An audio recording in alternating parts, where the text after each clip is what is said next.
This is my second day canning pears. I wanted to show you what beautiful pears I got here. Once I've peeled these, and I've got a whole bag full of peels, you want to slice your pears.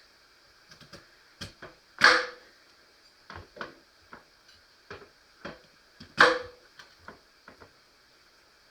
got a bag here I'm peeling in, but I have a giant tub here filled with water and a little bit of fruit fresh to keep them from browning. I'm just kind of doing these in a large dice, really. Instead of slices, they're easier to fit into the jars.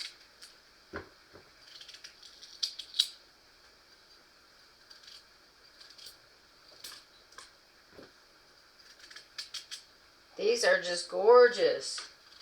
I got over probably 100 pears off my tree this year. The raccoons probably tore down. Oh my goodness. I think I counted 40 or 50 one day.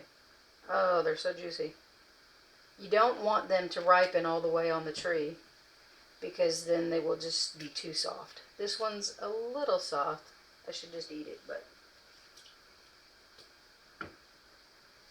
I did 7 quarts the other day, and I'm working on another 7 quarts today. If you have any hard spots, bug spots, you just want to cut them out because they will just be hard when you go to eat them. How beautiful.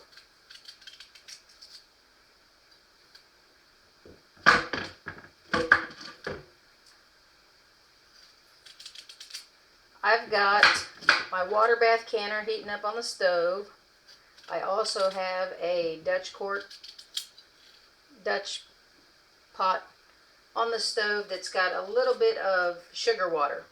So I'm using about 9 cups of water and 3 cups of sugar, which makes a light syrup for 7 quarts of pears. So once I get, look at all these. Once I get all these done and I'm about ready, I'm going to be canning. So I'll load them into hot jars.